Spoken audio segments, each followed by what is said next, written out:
जय हिंद दोस्तों, कैसे हैं सभी। उम्मीद करता हूँ सब अच्छे होंगे। दोस्तों एम्पायर्स क्लासेस पर आपका स्वागत है। हम हिंदी की क्लासें हमारी रेगुलर हो रही थी, उसी कड़ी में हम हिंदी को आगे बढ़ाते हैं। हिंदी की जो क्लास है, आज हमारी संधि की आखिरी क्लास होने वाली है। संधि की पीछे हमारी 3 क्लासें हो चुकी हैं, आज हमारी लास्ट क्लास होगी संधि की। तो संधि में हमने क्या क्या पढ़ लिया था, मैं आपको एक बार रिवाइज करा देता हूँ। संधि हमारा टॉपिक चल रहा था। संधि के बारे में हमने बिल्कुल बेसिक से देख लिया था, भाषा, वर्णमाला। इसके बाद हमने संधि की परिभाषा देखी, संधि के भेद देखे। संधि के 3 भेद हो गए, स्वर संधि, व्यंजन संधि और विसर्ग संधि। हमने स्वर संधि पढ़ा। स्वर संधि में हमने 5 भेद पढ़ लिए थे स्वर संधि के। आज हम पढ़ेंगे विसर्ग संधि। 2 नंबर पर है हमारी व्यंजन संधि 2 नंबर पर, और 3 नंबर पर है विसर्ग संधि। तो आज हम पढ़ने वाले हैं व्यंजन संधि। तो हमारी 2 नंबर पे 1 नंबर हमने स्वर संधि पढ़ लिया था, अब हम पढ़ेंगे व्यंजन संधि। व्यंजन संधि,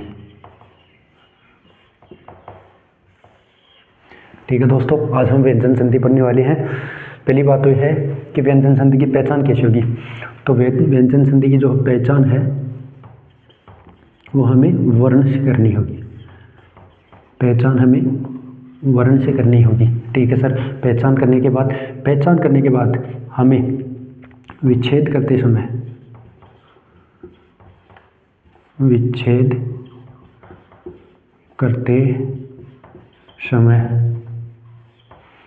प्लस से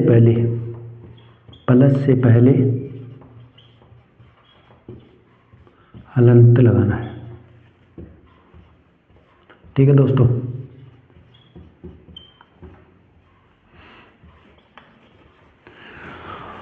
तो हमें वह पहचान वर्ण से करनी है, जिससे पहचान होगी उसी से उसका विच्छेद होगा, और विच्छेद करते समय हमें प्लस से पहले हलंत लगाना जरूरी है। यह है व्यंजन संधि की, ठीक है दोस्तों। अब बात करते हैं व्यंजन संधि के कुछ नियमों की। पहला ही नियम अगर हम देखें, किसी भी वर्ग का 5वां वर्ण हो,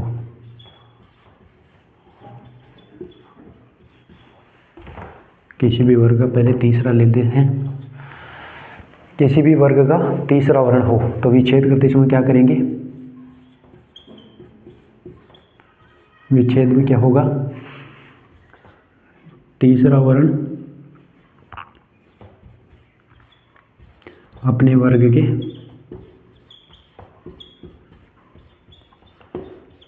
पहले वर्ण में बदल जाता है। अपने वर्ग के पहले वर्ण में बदल जाता है।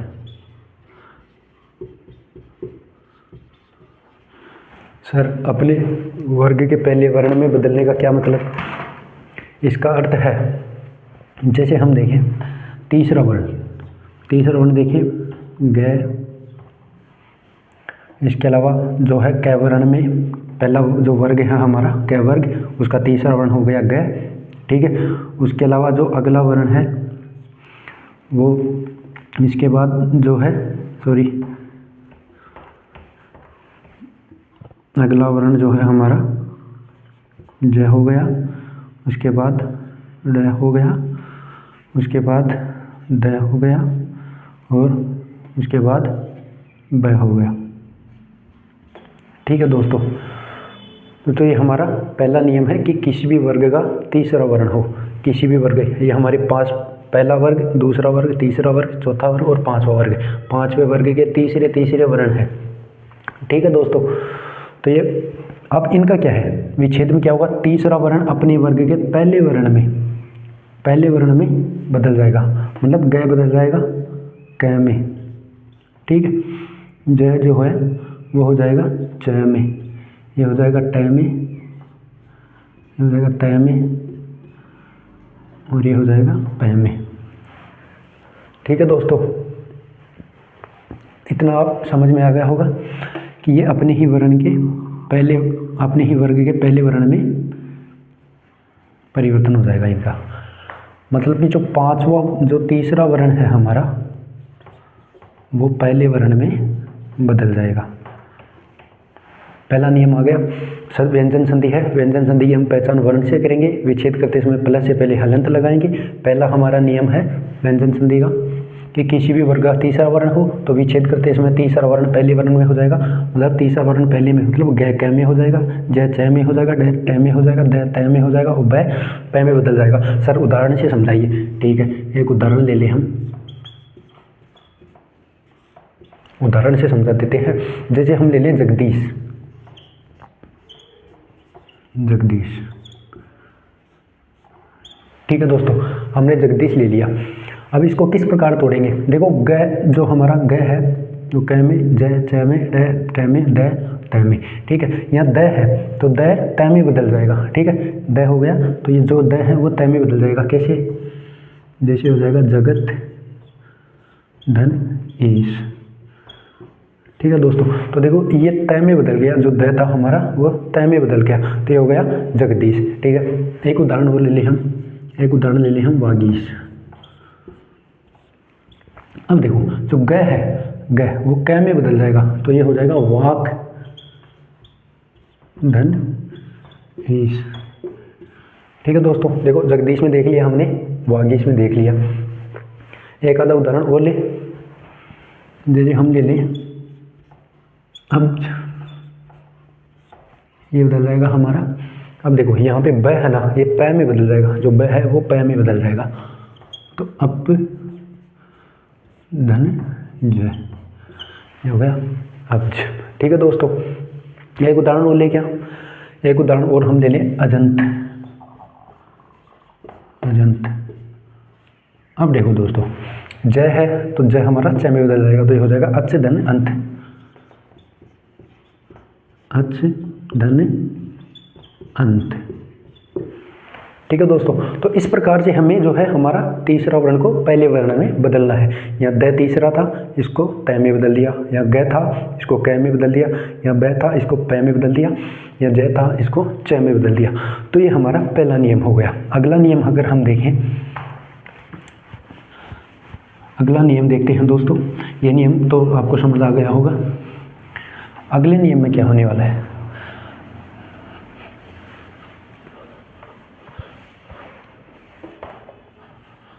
अगला हम ले लेते हैं पांचवा वर्ण। अगला नियम है हमारा पांचवा वर्ण का।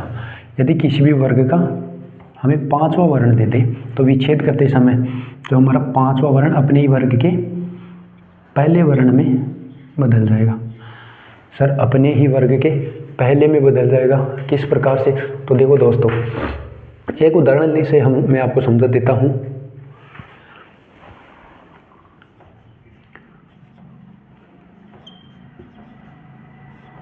ये हमारे पास एक उदाहरण है, तो इस प्रकार ये पांचवा वर्ण है, इसको पहले में बदल देंगे वाक धन में। ठीक है दोस्तों, नियम है हमारा कि पांचवा वर्ण पहले वर्ण में बदल जाएगा। पांचवा वर्ण जैसे ये पहले का ये हो गया। ठीक है दोस्तों, ये हो गया, ये हो गया, न हो गया और ये मैं हो गया। ठीक है, ये पांचों वर्ण हैं, ये अपने वर्ग के पहले वर्ण में बदल जाएंगे। अपने वर्ग का पहला मतलब जैसे हम लेंगे ये कै वर्ग है। ठीक है दोस्तों, तो इस कै वर्ग का जो है ना पांचवा वर्ण, ये पांचवा वर्ण अपने पहले वर्ण में बदल जाएगा। ठीक है, तो देखो ये है, ये पहले वर्ण में पहला वर्ण हो जाएगा इसका कै, इसका हो जाना है च। ठीक है दोस्तों, इसका हो जाना है ट, इसका तय हो जाएगा और इसका पै हो जाएगा। ठीक है, तो ये पांचवा वर्ण पहले वर्ण में बदल जाएगा। जैसा हमने इस उदाहरण में देखा, ये पांचवा था, ये पहले में बदल गया। ठीक है सर, एक उदाहरण और, एक उदाहरण जी और अगर हम देख लें तो ये हमारा टूटेगा षट धन मास में। ठीक है दोस्तों, पांचवा वर्ण हमारा पहले वर्ण में परिवर्तन हो गया। ठीक है, तो ये हमने दूसरा नियम देख लिया संधि का। तीसरे नियम की अगर और चले हम, दो नियम हमारे हो चुके हैं, तीसरे नियम की ओर चले।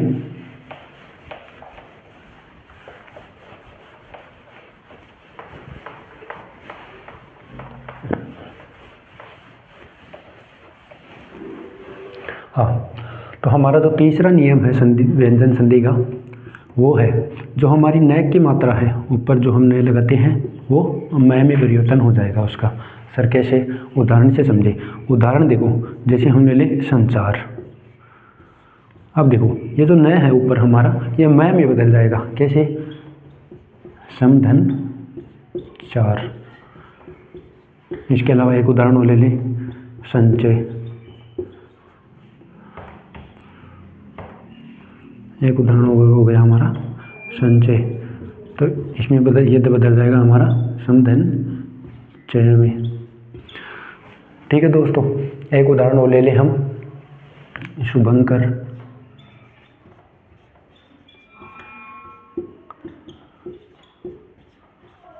शुभम धन कर। ठीक है दोस्तों, ये हो गया हमारा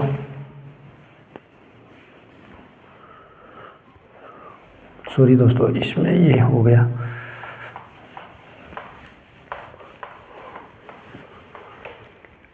एक उदाहरण और ले लिया हम, संकीर्ण। हो जाएगा समधन कीर्ण। ठीक है दोस्तों, तो ये हमारे संधि का तीसरा नियम था कि जो हमारा मैं है, जो न है वो मैं में बदल जाएगा। दोस्तों इनके और भी उदाहरण, बहुत से उदाहरण आपको हमारे टेलीग्राम चैनल पर मिलेंगे पीडीएफ के रूप में, तो टेलीग्राम चैनल से जुड़ना ना भूलें, लिंक डिस्क्रिप्शन में है। ठीक है दोस्तों, यहाँ सिर्फ आपको समझाने के लिए जो है एक दो उदाहरण हम ले रहे हैं, जो बाकी के जो और भी एग्जाम्पल हैं वो आपको एक्सप्लेनेशन सहित आपको जो है टेलीग्राम चैनल पे पीडीएफ मिल जाएगी, लिंक डिस्क्रिप्शन में है। ठीक है दोस्तों, हमने 3 नियम देख लिए। हमारा अगला नियम है चौथा नियम। चौथा नियम क्या है? अगर परि और सम के बाद में, परि और सम के बाद यदि श और श आ जाए,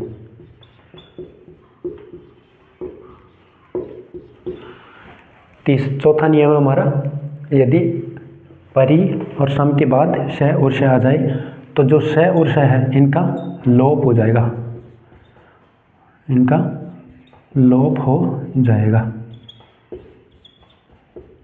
इनका विच्छेद करते समय इनका लोप हो जाएगा। सर लोप हो जाने का मतलब ये हट जाएंगे। जैसे एक उदाहरण से अगर हम देखें, परिष्कार देखें हम,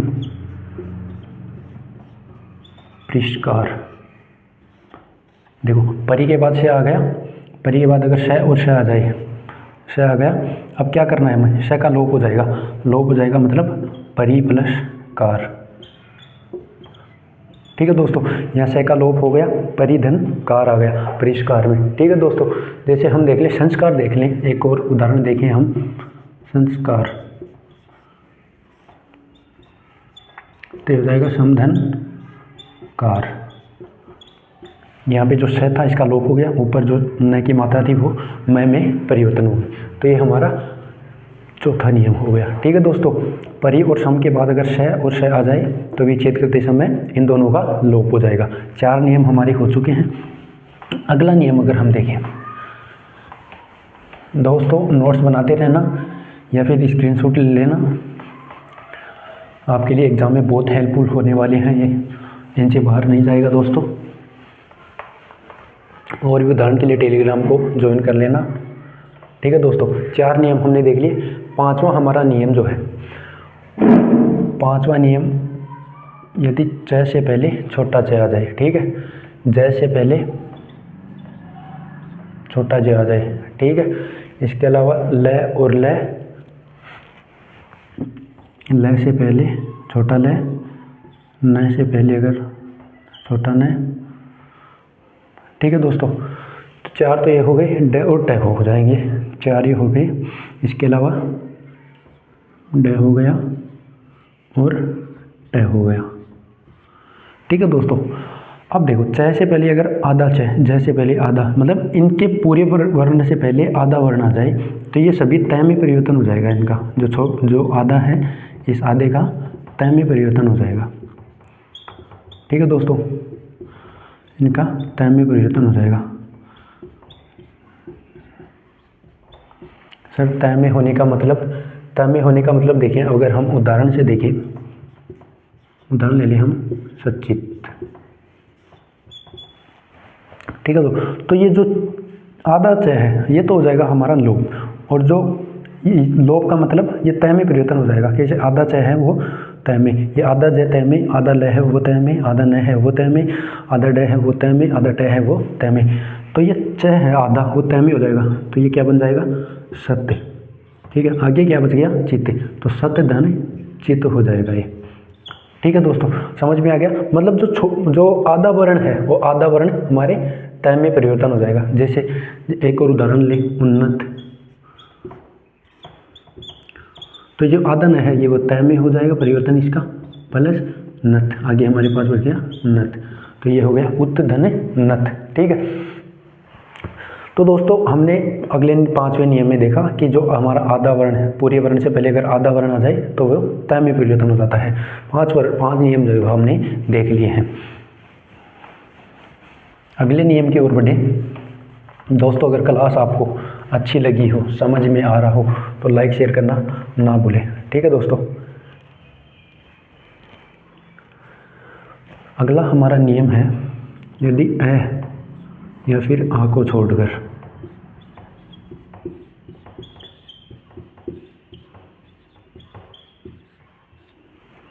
ठीक है दोस्तों, अ या फिर आ को छोड़कर अन्य किसी स्वर के बाद श आ जाए। अ और आ को छोड़कर अन्य किसी स्वर के बाद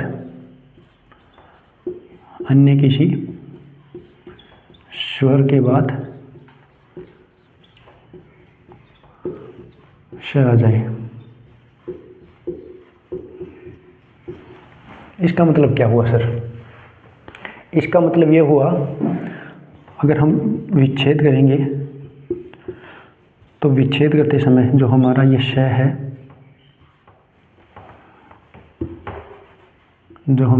है, ये इस श में परिवर्तन हो जाएगा, ठीक है दोस्तों। विच्छेद में हम इस श का इसमें परिवर्तन कर देंगे, ये हमारा अगला नियम है, ठीक है। यदि अ और आ को छोड़कर अन्य किसी स्वर के बाद अगर श आ जाए तो हमारा जो श है वो श में परिवर्तन हो जाएगा, ठीक है दोस्तों। उदाहरण देखें, उदाहरण से अगर हम करें, उदाहरण लें हम विषाद, तो जो विषाद है हमारा ये हो जाएगा वि धन शाद। अब देखो दोस्तों, ये जो श है इस श में परिवर्तन हो गया। कब हुआ? जब देखो अ और आ के अलावा यहाँ क्या ई की मात्रा आई, ठीक है, ई की मात्रा, ई की मात्रा के बाद या ई की मात्रा के बाद श है, ठीक है, ई की मात्रा के बाद श है, मतलब अ आ को छोड़कर ई हो गया, तो फिर ये श आ गया। ये जो श है वो इस श में परिवर्तन हो जाएगा, ठीक है दोस्तों। एक और उदाहरण अगर हम लें तो विषम, वि धन सम, ठीक है दोस्तों। तो ये हमारे उदाहरण हो गए। अगला अगर हम नियम देखें, ये हमारे कितने नियम हो गए? 6 नियम हो गए, ठीक है दोस्तों।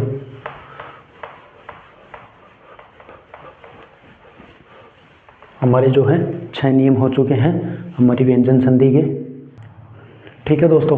तो जो हमारा अगला 7वां नियम है, वो नियम क्या है कि किसी शब्द में उपाधि, रंग, गुण, रूप आदि का बोध हो तो हम क्या करेंगे? विच्छेद करते समय न लगा देंगे। सर कैसे? उदाहरण से समझाइए। उदाहरण देखिए हम युवराज, ये हमारे पास एक उदाहरण है। अब देखो युवराज, ये इसकी उपाधि, रंग, गुण और रूप, इनमें से अगर कोई एक भी बोध हो तो युवराज में हमें बोध, तो इसे हम क्या परिवर्तन करेंगे? न लगा देंगे, युवन धन राज। जैसे हम करें युवावस्था, तो ये हो जाएगा युवान धन अवस्था, ठीक है दोस्तों। तो इस प्रकार से हमें युवान धन अवस्था, ठीक है, तो ये हमें इस प्रकार से परिवर्तन करना है। न लग जाएगा विच्छेद करते समय, ये अगर हमें उपाधि, रंग, गुण या दे दें, ठीक है दोस्तों। ये हमारा 7वां नियम हो गया।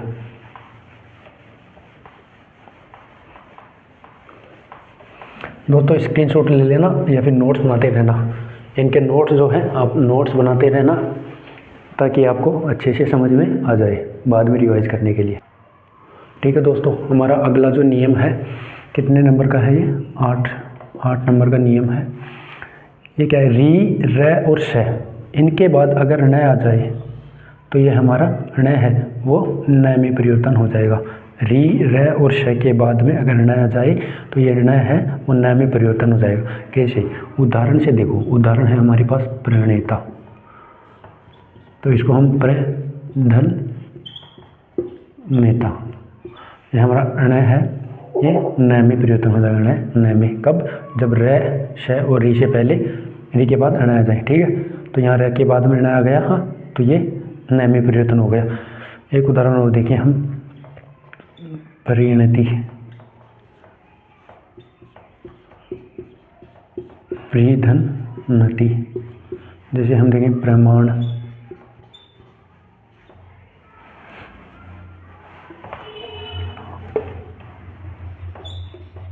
प्रणाम, तो हो जाएगा प्रथल नाम।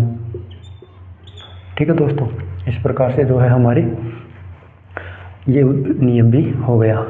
ठीक है दोस्तों, स्क्रीनशॉट ले लीजिए या फिर उतार लीजिए। ठीक है दोस्तों, तो इस प्रकार से हमने देखा व्यंजन संधि के हमारे लगभग सभी रूल हो चुके हैं। इनके और भी उदाहरण के लिए हमारे टेलीग्राम चैनल को जुड़ना ना भूलें, लिंक डिस्क्रिप्शन में है। हमने जो है स्वर संधि हमारी पिछली क्लास में कर ली थी पूरी, अब हम व्यंजन संधि को समाप्त कर चुके हैं। अब हम हमारी जो नेक्स्ट और आखिरी संधि बची है वो है विसर्ग संधि। विसर्ग संधि, विसर्ग संधि, विसर्ग संधि का क्या मतलब कि यदि स्वर या फिर व्यंजन हो, स्वर या फिर व्यंजन को अगर हम स्वर या फिर व्यंजन से जोड़ दें, स्वर या व्यंजन से जोड़ दें, तो यहाँ जोड़ से पहले प्लस के चिन्ह से पहले हमें जो है विसर्ग लगाना है। ठीक है दोस्तों, ये हमारी विसर्ग संधि का बेसिक सा बात है। ठीक है, बेसिक सी बात है कि हमें अलंत लगाना है, सॉरी विसर्ग लगाना है। अब हम इसके एक एक नियम की बात करते हैं। पहला नियम हमारे पास, यदि अ के बाद विसर्ग, ठीक है, और घोष व्यंजन आते हो,